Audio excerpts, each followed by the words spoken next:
Hey friends, welcome back to the channel. Today, we're talking about the truth about working in Canada as an international student. So if you're new here, we're Bea and Daniel. We came to Canada as international students and we became permanent residents in just under 2 years. On this channel, we talk about how to succeed as international students and new immigrants in Canada. So today we're going to tell you the truth about working in Canada as international student.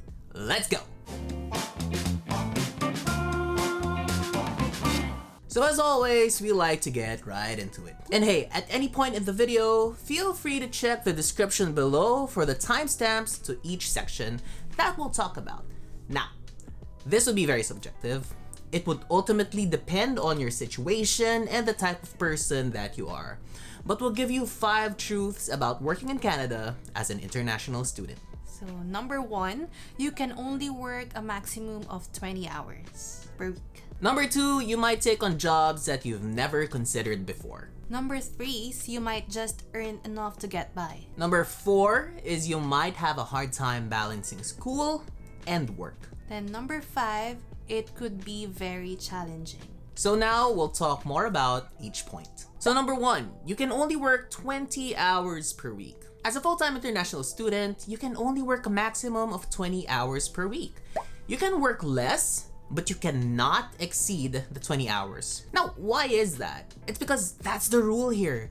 It's the rule that was set by the government, and if you break that rule, you could get deported back to your home country. And there have been hundreds of international students who were caught exceeding the 20 hours per week work limit, and they did get deported. There was actually a case where a student was a few days away from his graduation when he got caught working more than the allotted hours of 20 hours. And guess what happened? They didn't let him graduate, and he got deported. Now, why do some students exceed the working limit anyway? Simple. It's because they want or need more money. And as a part-time worker, you won't get so much income. But more on that later. Do take note that during official school breaks or holidays, you can work full-time. Number 2 is that you might take on jobs that you've never considered before. So these can include working at a fast food chain, a grocery, a gas station, a restaurant, etc. So now there is absolutely nothing wrong with working at these establishments. In fact, it is extremely common here in Canada to work for these places as an international student. So of course you have to pay the bills somehow, and if you want to get a part-time job fast, these establishments they usually hire fast, and it doesn't matter whether you had a booming career back at home. You could be a manager or a senior level executive, but if you can find your target job here, then it's okay to take a shift at a fast food chain or grocery. But then again, whatever pays the bill. So you can always look for another job while you're working there and just quit if you get hired to a better company. So if you want to know more about how to get part-time jobs as an international student here in Canada, click the video here. So number 3 is you might just earn enough to get by. So if you're working 20 hours per week, then that's how much money you'll get. Currently, the average minimum salary in Canada per hour is around $15 Canadian. Multiply that by 20 hours per week, and that's around $300 per week, and that would give you $1,200 per month. Good money, huh? But wait, here's the thing that's Canada's famous for. Taxes. You have to pay taxes.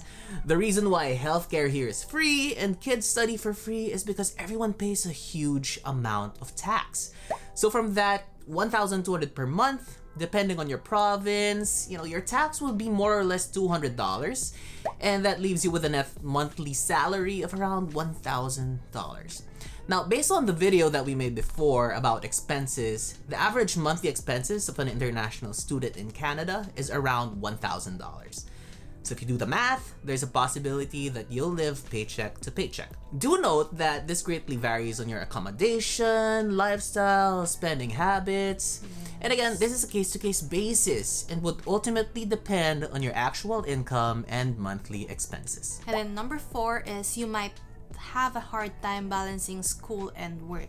So most of you would come to Canada and it would be your first time to experience studying while working part-time. So to be honest, it's easier said than done. Again, Depending on your work, you might find it difficult to attend class, to do the assignments, study for your quizzes while working 20 hours per week in your part-time job. So at the start of the semester, this could seem easy since there are not much requirements, but once you get closer to midterms, then everything would just be thrown at you from all directions. So crazy. Then suddenly every subject has a quiz, assignments, projects, etc. And if you don't plan your time and schedule well, you could have a hard time keeping up. And we actually made a video about work-life balance as international student here in Canada. So if you want to see that, click the video above. And number 5, it could be challenging.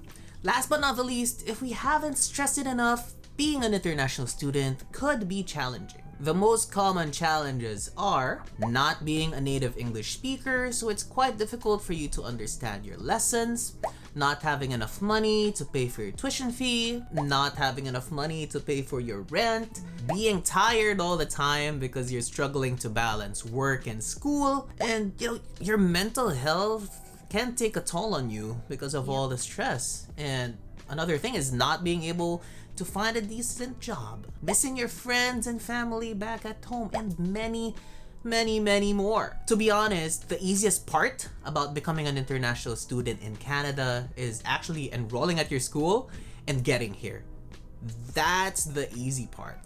If you're thinking that you've made it because you've arrived here in Canada, then I'm sorry to say that your struggles are just about to begin. Now, we're not saying that you will struggle here. Again, it depends on the type of person that you are, what your background is, etc. But for us, once we got part-time jobs and got our finances on track, we were able to live comfortably here. Yep. It was really good. And that's it for this video. So if you liked it, hit the like button as this helps out our channel a lot, and consider subscribing on your way out. Again, if you want to learn more about work-life balance as international student in Canada, click this video right here. And if you want to know how to actually study in Canada, click this video here, wherever it is. And thanks for watching. See you on the next video. Peace.